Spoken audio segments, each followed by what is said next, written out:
In 2007, while the American housing market was still telling itself that nothing could go wrong, one man was quietly positioning himself to profit from its collapse. He had studied the data. He had read the mortgage securities. He had understood, with a clarity that almost nobody else in the financial world had achieved at that moment, that the entire structure of the American real estate lending market was built on assumptions that were not true, that the risks being packaged and sold and traded as safe investments were not safe, that the crash was not a possibility, it was a mathematical inevitability.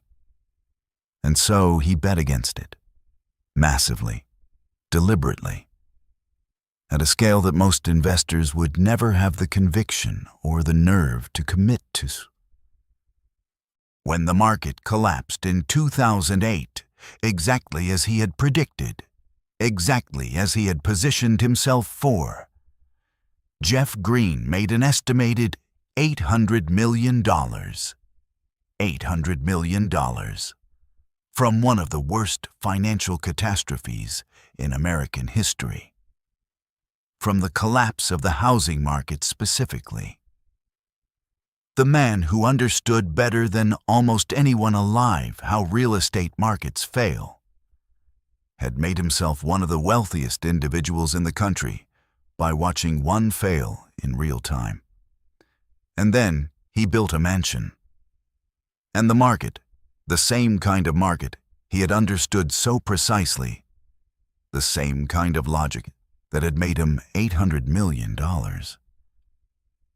did to his mansion exactly what he had once predicted the broader market would do to everyone else. It said no. For years. This is the story of Palazzo di Amore. And it is, in the history of American luxury real estate, one of the most quietly devastating ironies ever produced by a single transaction. Or rather, by a transaction that, for a very long time, refused to happen at all. Let's begin with Jeff Greene, because you cannot understand what happened to this property without understanding who built it and what he represented. Greene made his fortune through a series of investments and real estate ventures in the 1990s and early 2000s. He was wealthy, seriously wealthy, before 2008. But the trade that defined him, the one that made his name known beyond the circles of professional finance and into the broader public consciousness, was his bet against the subprime mortgage market. The mechanism was specific. He purchased credit default swaps, essentially insurance contracts, against mortgage-backed securities that he believed were going to fail. This required him to pay premiums on those contracts for as long as the market held. It required conviction that the collapse would come before the premiums consumed his position.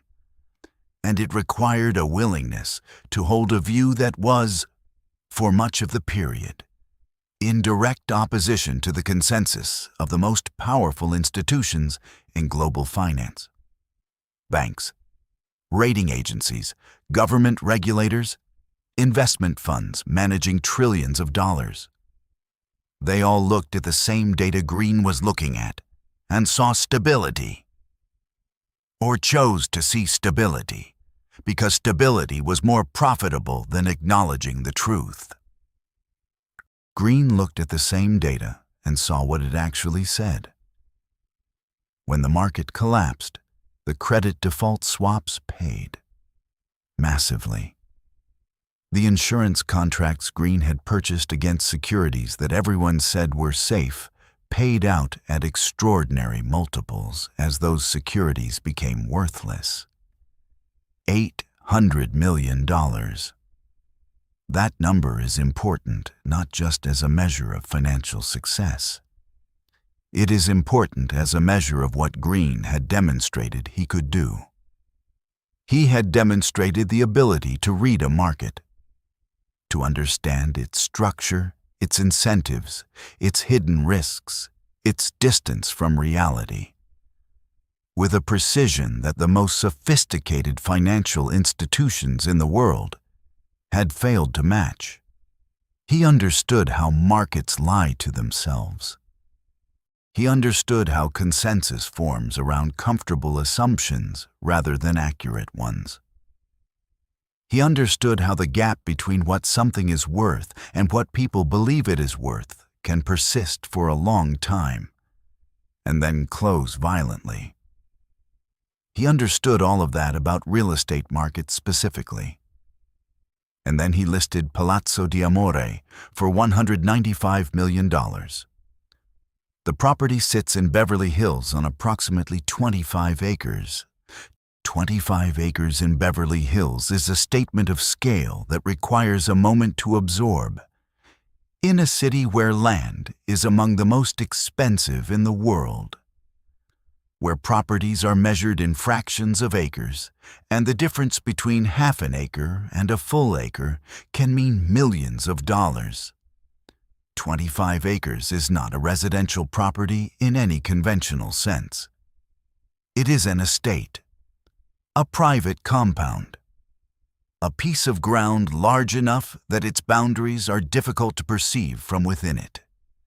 The main structure is 53,000 square feet, 12 bedrooms, 23 bathrooms, a ballroom designed to host events at a scale that most event venues cannot match, a wine cellar, a full spa, a bowling alley, a tennis court, an outdoor amphitheater, not a casual entertainment space, but a proper performance venue. Tiered seating cut into the hillside, designed for the kind of gathering that most people only attend at public institutions.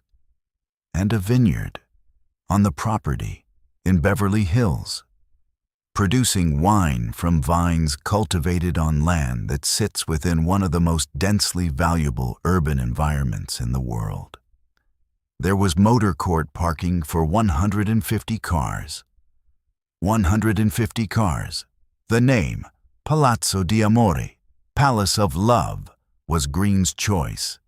Italian, romantic, aspirational in the mode of European grandeur transplanted to Southern California. The property was designed in a heavily themed Mediterranean style, ornate and formal and explicit in its ambition to evoke a world far older and far more traditionally opulent than the contemporary Beverly Hills market around it. When you stand in front of Palazzo di Amore, you understand immediately what it is trying to be. It is trying to be the kind of property that exists in the imagination of luxury. The fantasy version of what maximum wealth produces when it is applied to residential architecture with maximum confidence and no external constraints. Whether or not that vision is yours is a different question, and it turned out to be a very consequential one.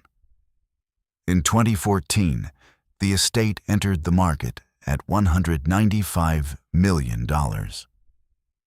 At that moment, it was one of the most expensive private residential listings in American history, a number that placed it in territory that had barely been explored by any previous transaction, a price point that the Los Angeles market, even Beverly Hills, even at the peak of its confidence in its own premium, had never supported with a closed sale.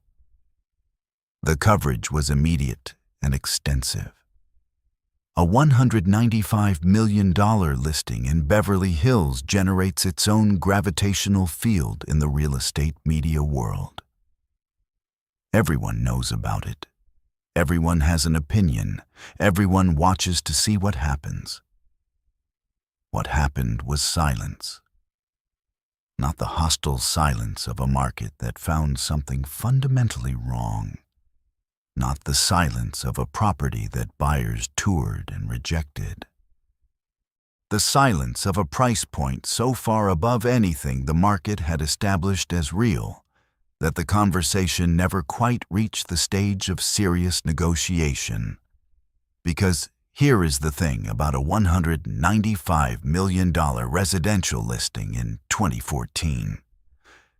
It was not a price supported by data. There were no comparable closed transactions in Beverly Hills or anywhere in the Los Angeles market at that level. No appraiser could construct a defensible valuation that reached $195 million based on what the market had actually produced. No lender could extend financing against a number that no comparable sale had ever established, which meant that the buyer, any buyer, was being asked to pay a price that existed entirely outside the framework of market evidence. A price that required them to trust their own conviction about the property's value without any external validation from the market itself.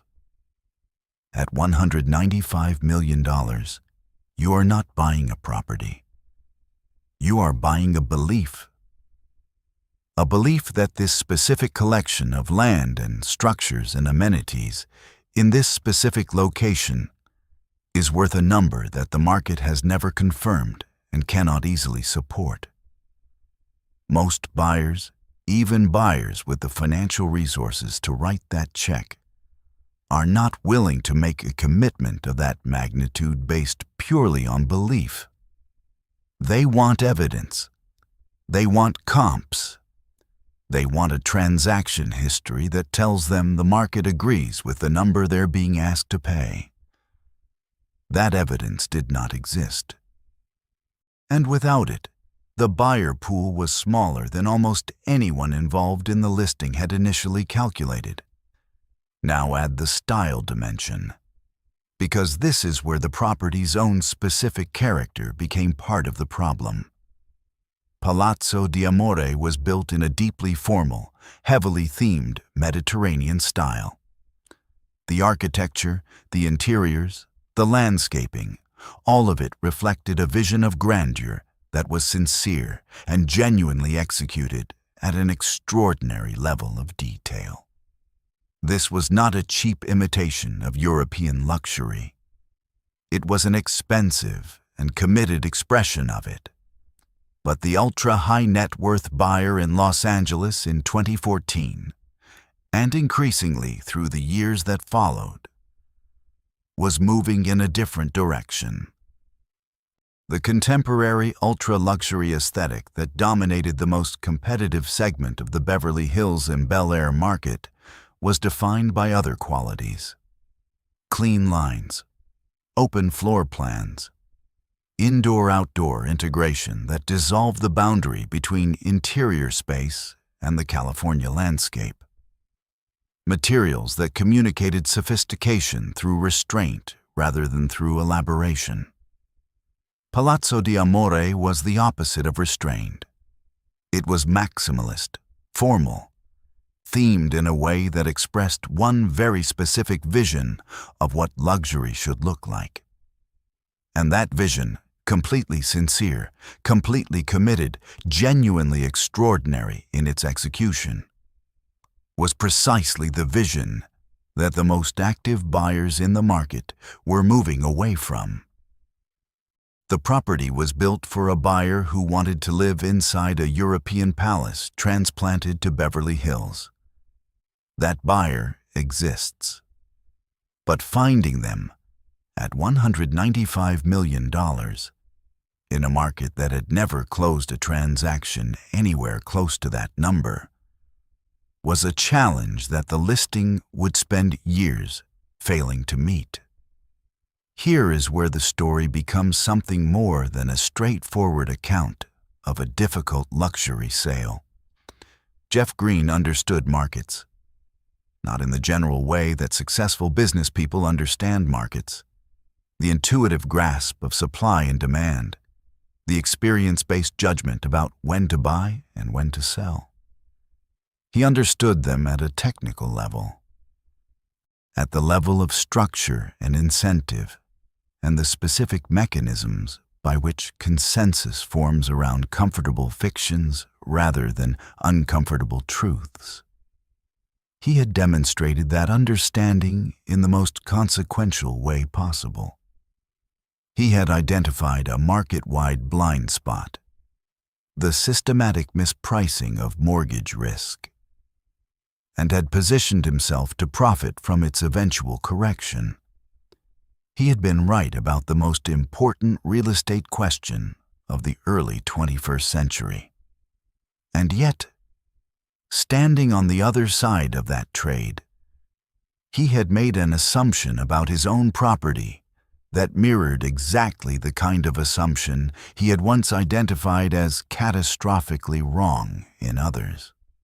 He had assumed that the quality and scale of what he had built had a reliable relationship to what the market would pay for it.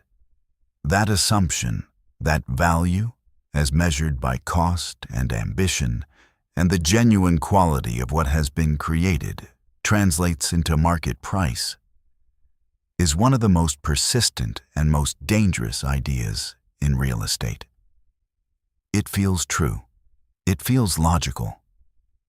If something costs this much to build, if it represents this level of craftsmanship and this quantity of irreplaceable land in this location, surely the market will recognize that value and respond accordingly.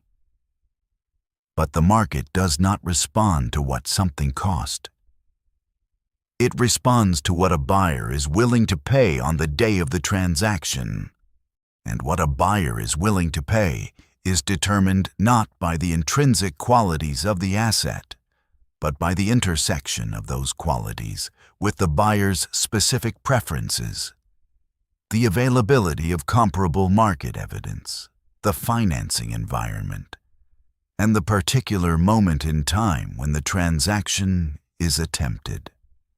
Jeff Greene had made $800 million understanding exactly that gap between what things are worth and what markets will pay in the context of mortgage securities. And then he built a property at a price point where that same gap materialized in the same Los Angeles real estate market he had once studied so carefully, and produced the same kind of extended, painful, expensive correction. The irony is not cruel. It is simply human. Understanding something intellectually does not confer immunity from experiencing it personally. The most sophisticated financial mind in the world, applied to its own home, is still subject to the same emotional logic that causes anyone to overestimate what they've built and underestimate what the market will bear. The years passed. The price came down. From $195 million, the ask began its gradual, public, documented descent.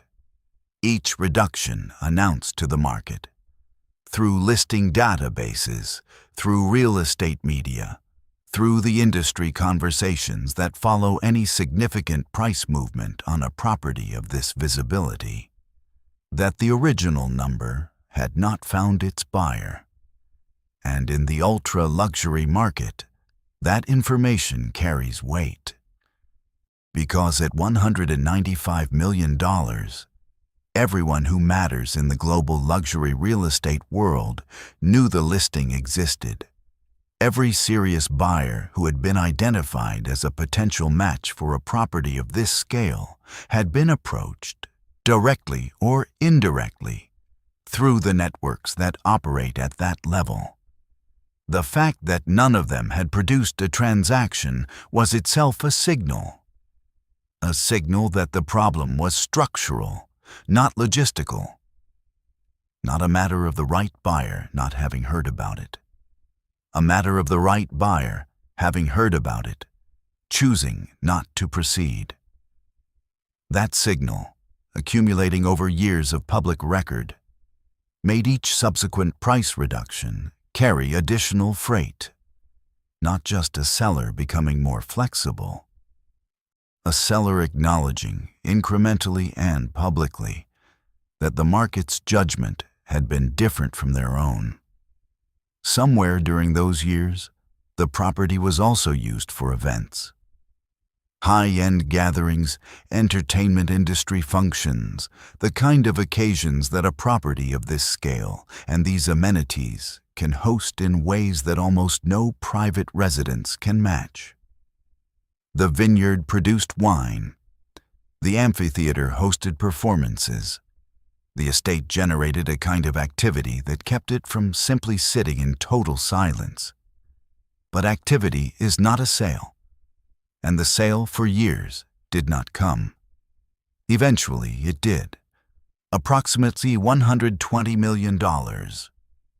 A reduction of $75 million from the original ask. A discount of roughly 38% from where the property had entered the market. $75 million. Removed from the price of a single residential property. A reduction larger than the total value of almost any other home ever listed in California. A gap between expectation and reality, measured not in percentage points, but in 8 figures of absolute dollars. And yet, and this is a detail worth holding, $120 million is still an extraordinary number. In isolation, as a residential transaction, it represents one of the largest private home sales in the history of the American market. The property found a buyer. The transaction closed. By the standards of almost any other real estate story ever told, $120 million is a successful conclusion. But real estate, like all markets, is priced at the margin. The relevant number is not the $120 million. The relevant number is the $75 million between where it started and where it ended. Between what Jeff Greene believed the market would pay and what the market actually said when it finally spoke. That $75 million is the price of the gap between knowing how markets work and being immune to their judgment. Let's examine what that gap actually consisted of. Because it was not one problem. It was several, stacked on top of each other, each reinforcing the others. The first layer was pure price discovery failure. At $195 million, there was no market. Not because the property was wrong, but because the number existed in territory where the infrastructure of real estate transactions, appraisals, financing, comparable sales, simply did not function. You cannot transact efficiently at a price point that has never been established by the market. The first buyer to pay $195 million for a residential property in Beverly Hills would be making not just a purchase, but a market-establishing declaration. And market-establishing declarations at 9 figures require a level of conviction and a specific alignment of circumstances that are genuinely rare. The second layer was the style mismatch with the prevailing buyer profile. The Mediterranean maximalism of Palazzo di Amore was not wrong. It was not badly executed. But it was specific in a way that narrowed the already thin buyer pool at that price point into something approaching theoretical. The buyer who had $120 million or $150 million available for a private residence in Beverly Hills, and also specifically wanted 42 rooms of formal Italian-themed architecture with a vineyard and an amphitheater, was a very particular person. Finding that person, through any combination of marketing and network and time, was always going to be a slow process. The third layer was the carrying cost reality. 25 acres in Beverly Hills, 53,000 square feet of structure, a vineyard, multiple guest houses, an amphitheater, a bowling alley, a motor court for 150 cars. The annual cost of maintaining all of that, staff, utilities, security, grounds, the ongoing maintenance of structures and systems at that scale, represents a number that, stated plainly, most people will never earn in a year. For the buyer evaluating the acquisition, those carrying costs are not just expenses. They are a pressure that makes the exit question more urgent. How long might they hold this property? What happens if the market doesn't improve their position? What does holding something this expensive for 5 or 10 years cost in absolute terms while they wait for a buyer of their own?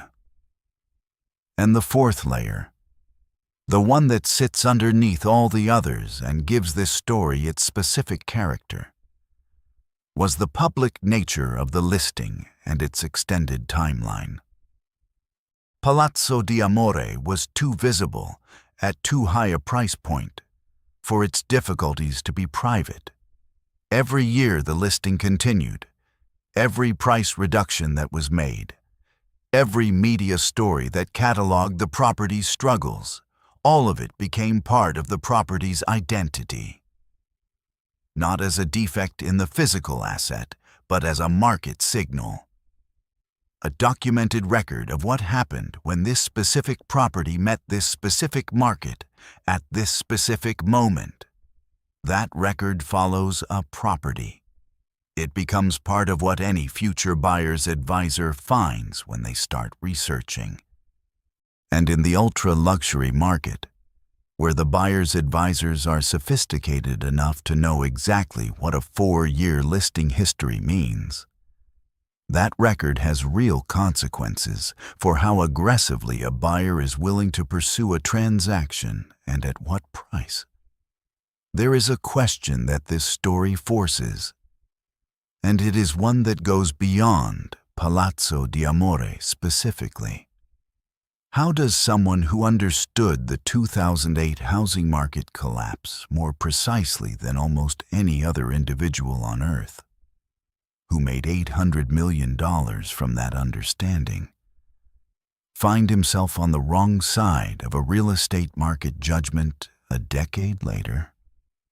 The answer is not that he forgot what he knew.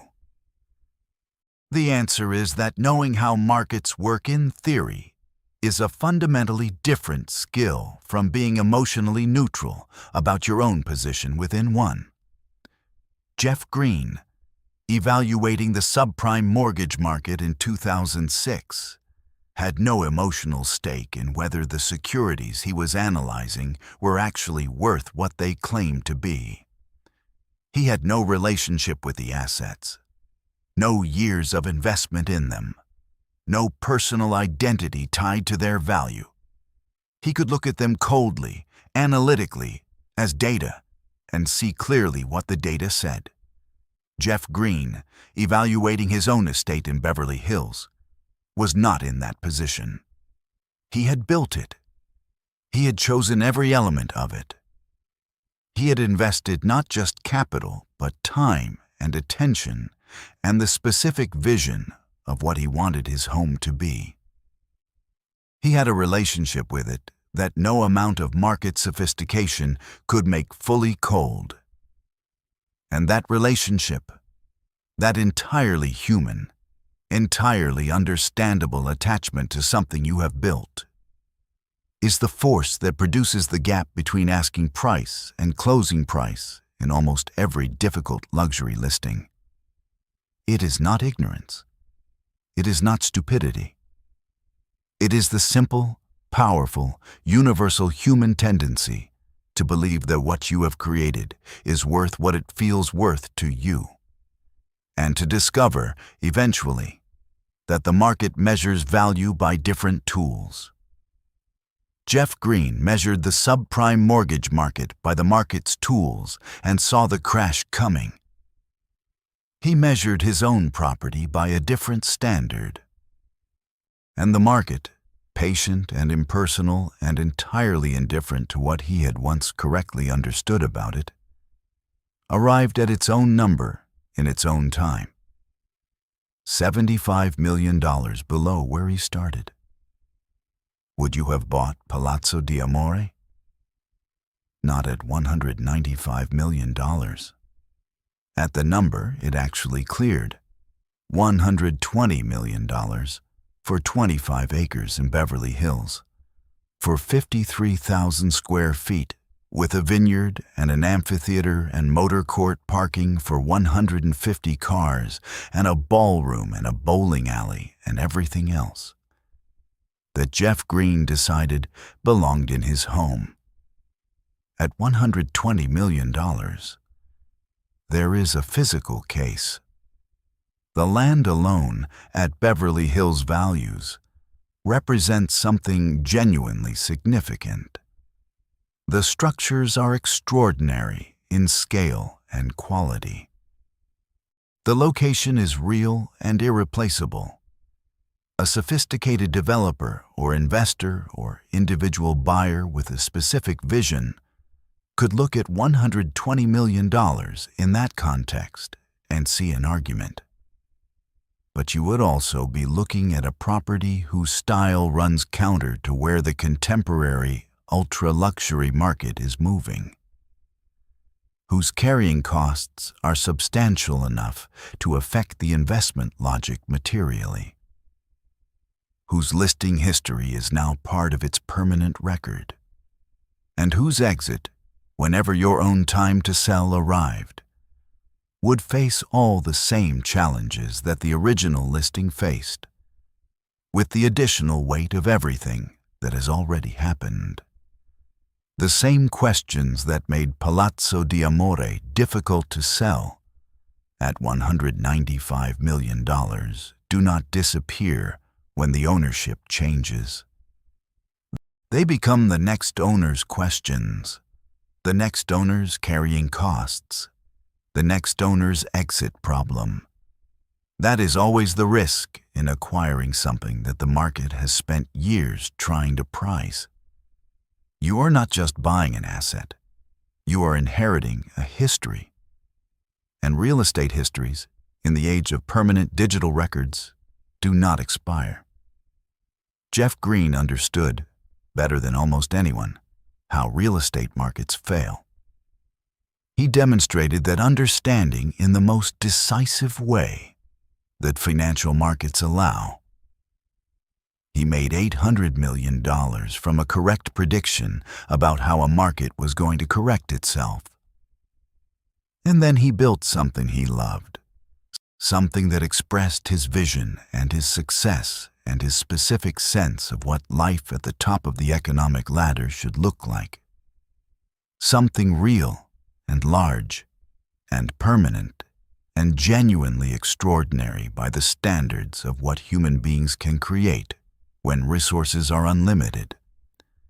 And the market, the same market he had once read so precisely, looked at it for years and found its own number. Not the number he started with. The number the market was actually prepared to pay. $75 million separated those two numbers.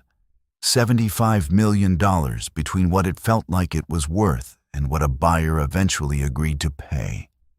That gap has a name in financial markets. It is called the difference between mark-to-model and mark-to-market. Between what something is worth according to your own best calculation and what it is worth according to the actual transaction that occurs when a real buyer meets a real seller on a real day. Jeff Greene had made his fortune understanding that gap in other people's assets. Palazzo di Amore taught him what it feels like to experience that gap in your own. That is not a failure of intelligence. It is not a failure of market knowledge. It is something more universal and more quietly human than either of those things. It is the reminder that no amount of understanding exempts anyone from the market's final judgment. not even the man who once saw that judgment coming more clearly than anyone else.